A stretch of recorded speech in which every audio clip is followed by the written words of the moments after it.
আসসালামু আলাইকুম। কেমন আছেন সবাই? নিশ্চয়ই ভালো আছেন। আমি ভালো আছি আলহামদুলিল্লাহ। আজ আমি আপনাদের সামনে এই মৌসুমের একটি সবজি বা ফল যাই বলুন না কেন, বিটরুট বাংলাদেশে সাধারণত শীতকালে জন্মে থাকে এবং শীতকালেই প্রচুর পরিমাণে বিটরুট পাওয়া যায়। এছাড়াও বছরের অন্যান্য সময়গুলোতেও বিটরুট পাওয়া যায়, কিন্তু তখন তুলনামূলক দাম থাকে বেশি। কিন্তু শীতকালে যেহেতু প্রচুর পরিমাণে বিটরুট পাওয়া যায় এবং দামও থাকে তুলনামূলকভাবে কম, তাই শীতকালে প্রচুর বিটরুট খাওয়া উচিত।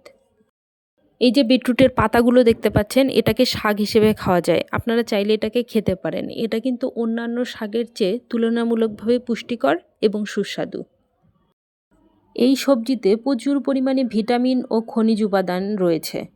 Iron, zinc, sodium, calcium, magnesium, manganese, vitamin A, vitamin বি6, ভিটামিন সি, আরও অনেক ভিটামিন রয়েছে।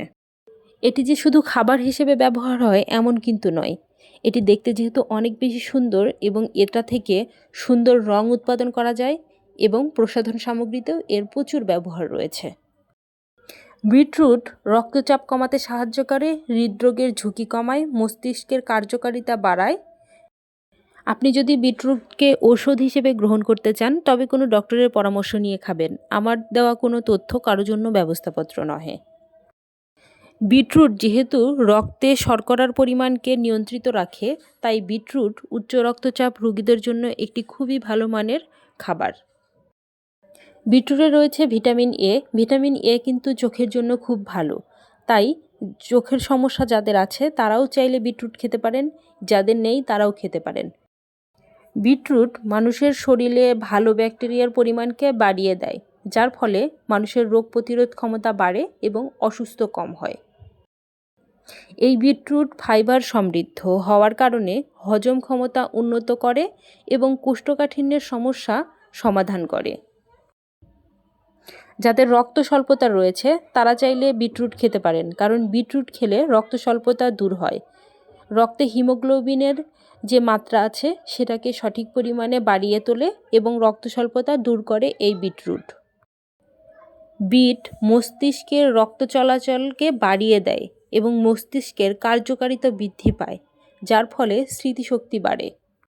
বলা হয়ে থাকে কোলন ক্যান্সার প্রতিরোধের জন্য বিট কার্যকারী সবজি। আপনারা চাইলে বিটরুটকে জুস করে খেতে পারেন। বিটরুট জুস করে খেলে শরীরের টক্সিন দূর হয় এবং রোগ প্রতিরোধ ক্ষমতা বৃদ্ধি পায়। এমনকি যারা অতিরিক্ত কোলেস্টেরল বা রক্তে কোলেস্টেরল ঝামেলা নিয়ে ভুগছেন তারাও চাইলে বিটরুটের শরবত খেতে পারেন, এতে আপনি উপকৃত হবেন। বিটরুটে রয়েছে বিটেইন, যা যকৃতে চর্বি জমতে দেয় না, খুব সহজেই শরীরকে ডিটক্সিফাই করে এবং সুস্থ রাখে। এছাড়াও রূপচর্চার কাজে বিটরুট ব্যবহার হয়। বিটরুট ত্বককে সুন্দর রাখতে সাহায্য করে এবং যে বার্ধক্যের ছাপ সেটাকে আসতে দেয় না। তাই যারা বেশি দিন সুন্দরী থাকতে চান তারা বিটরুটকে বিভিন্নভাবে খেতে পারেন, সালাদ, জুস, বিভিন্নভাবে। বিটরুটের রং দেখতে অনেক বেশি সুন্দর, তাই যে কোনো রকমের সালাদ বা যে কোনো রকমের ফুড ডেকোরেশনের জন্য এটি ব্যবহার করতে পারেন। আমাদের বাঙালি জিভে হয়তো বিটরুটকে অনেক বেশি সুস্বাদু কিছু মনে নাও হতে পারে, তবে যেহেতু এটি খুব বেশি ভালো একটি খাবার তাই এটা খাওয়া যেতেই পারে। বলা হয়ে থাকে বিভিন্ন প্রকার ক্যান্সারের বিরুদ্ধে বিটরুট খুব ভালো লড়াই করতে পারে, তাই বিটরুটকে শুধুমাত্র সবজি হিসেবে যদি নাও খেতে চান, ঔষধ হিসেবে মনে করেও কিছুটা পরিমাণে হালকা খেতে পারেন, তবে অতিরিক্ত বেশি খাবেন না। এতক্ষণ তো বিটরুটের অনেক উপকারিতার কথা জানলাম। এখন কারা খাবেন না বা কেমন করে খাবেন সেটা নিয়ে কিছুটা ধারণা দেওয়া যাক আপনাদেরকে। এই বিটরুট এটি আমাদের শরীরের জন্য অনেক বেশি উপকারী এবং এটি কিন্তু অনেক শক্তিশালী খাবার, তাই প্রতিদিন না খেয়ে সপ্তাহে 4-5 দিন খাওয়া ভালো। উচ্চ রক্তচাপ রোগীদের জন্য বিটরুট অনেক ভালো হলেও নিম্ন রক্তচাপ রোগীদের জন্য কিন্তু বিটরুট অতটাও ভালো নয়, কারণ বিটরুট রক্তচাপ কমিয়ে দেয়। তাই নিম্ন রক্তচাপের রোগীরা বিটরুট খাওয়া থেকে বিরত থাকুন, আর খেলেও খুব কম পরিমাণে খাবেন। যাদের বিটরুটে অ্যালার্জি আছে তারা বিটরুট খাবেন না, কারণ এটা খেলে ফুসকুড়ি বা চুলকানি বা জ্বালাপোড়ার মতো সমস্যা হতে পারে। অ্যালার্জি যাদের যে ফলে থাকে বা সবজিতে থাকে সেটা তাদের জন্য খাওয়া অত্যন্ত ক্ষতিকর। এই সবজিটি অত্যন্ত শক্তিশালী, তাই যাদের কিডনিতে পাথর রয়েছে তারা ভুলেও কিন্তু বিটরুট খাবেন না, কারণ আপনারা এই পাথরের সমস্যার কারণে বিটরুট খেলে বিভিন্ন রকমের সমস্যা আরও বাড়বে। ডায়াবেটিস থাকলে কোনো অবস্থাতেই বিটরুট খাবেন না। বিটের গ্লাইসেমিক ইনডেক্স অত্যন্ত বেশি, ফলে রক্তে শর্করার মাত্রা বেড়ে যায় খুব দ্রুত। তাই যাদের ডায়াবেটিস আছে তারা যদি বিটরুট খান তাদের রক্তচাপ আরও বেশি বেড়ে যাবে। ডায়াবেটিস রোগীরা যদি বিটরুট খান তাহলে তাদের রক্তে শর্করার মাত্রা বা চিনির মাত্রা আরও বেড়ে যাবে এবং ডায়াবেটিস আরও বৃদ্ধি পাবে। আপনারা যারা অনেক রকমের সমস্যার মধ্যে জর্জরিত, বিভিন্ন রকম অসুখে ভুগছেন, তারা বিটরুট খাওয়ার আগে অবশ্যই কোনো ভালো ডক্টরের পরামর্শ নেবেন, তারপরে খাবেন। যেভাবে খাবেন, আপনি চাইলে সালাদের সাথে খেতে পারেন, জুসের সাথে খেতে পারেন, স্যুপ বা তরকারির সাথেও খেতে পারেন। চাইলে নিজের মন মতো যে কোনো কিছুর সাথে আপনি খেতে পারবেন বিটরুট। বিটরুট জুসের সাথে আপনি চাইলেই মধু মিশিয়ে খেতে পারবেন।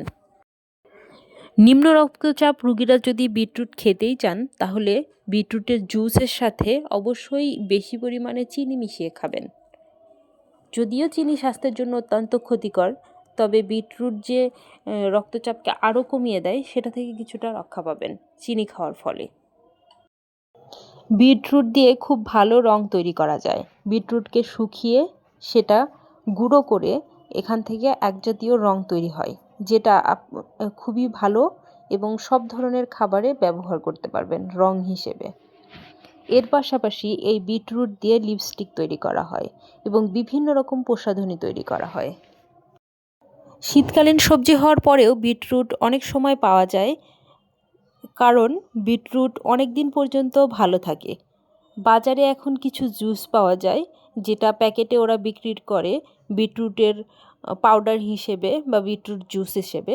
সেটা খাওয়ার চেয়ে আপনি যদি বাজার থেকে বিটরুট কিনে সেটা নিজে জুস করে খান, সেটা আপনার জন্য বেশি ভালো। প্রসেস বিটরুটের চেয়ে কাঁচা বিটরুটটা স্বাস্থ্যের জন্য বেশি ভালো।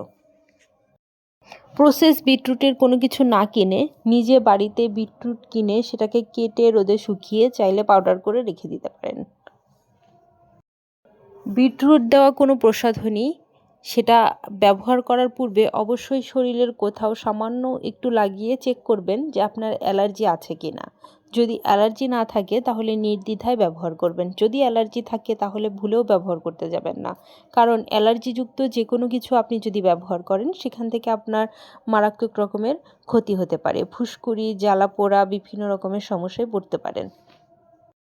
আমার কাছে বিটরুট বেশ ভালোই লাগে। আপনাদের কার কার বিটরুট ভালো লাগে বা বিটরুট খেতে খুব পছন্দ করেন তারা চাইলে কমেন্টে জানাতে পারেন। আমার কাছে বিটরুট জুস খুবই মজা লাগে। বিটরুটের কোনো অংশই ফেলনা নয়। বিটরুটের পাতা শাক হিসেবে ভাজি করে খাওয়া যায়, সবজি হিসেবে রান্না করে খাওয়া যায়। বিটরুট সবজি হিসেবে রান্না করে খাওয়া যায়, জুস খাওয়া যায়, সালাদে খাওয়া যায়, প্রসাধনী হিসেবে ব্যবহার করা যায়। আপনার বিটরুটের কোন জিনিসটা সবচেয়ে ভালো লাগে চাইলে কমেন্টে জানাতে পারেন। আপনি যদি আমার এই চ্যানেলে নতুন হয়ে থাকেন চাইলেই আমার চ্যানেলটিকে সাবস্ক্রাইব করতে পারেন এবং পাশে থাকা বেল বাটনটি দাবিয়ে রাখতে পারেন। সব ভিডিওর নোটিফিকেশন তাহলে আপনার কাছে পৌঁছে যাবে। আর যারা ইতিমধ্যে আমার এই চ্যানেলটিকে সাবস্ক্রাইব করেছেন তাদেরকে অসংখ্য ধন্যবাদ। আপনার যে কোনো ধরনের মতামত কমেন্টে জানাবেন। আপনার যে কোনো ধরনের মতামত আমাদের কাছে খুব গুরুত্বপূর্ণ। কোনো বিষয়ে জানার থাকলে সেটা আমাদের কমেন্টে জানাতে পারেন। ধন্যবাদ ভিডিওটি দেখার জন্য। অন্য কোনো দিন অন্য কোনো ভিডিও নিয়ে আপনাদের সামনে চলে আসব। ভালো থাকুন, সুস্থ থাকুন এবং বেশি বেশি পুষ্টিকর খাবার খান। আপনাদের মঙ্গল কামনা করে আজকের মতো ভিডিও এখানেই শেষ করছি।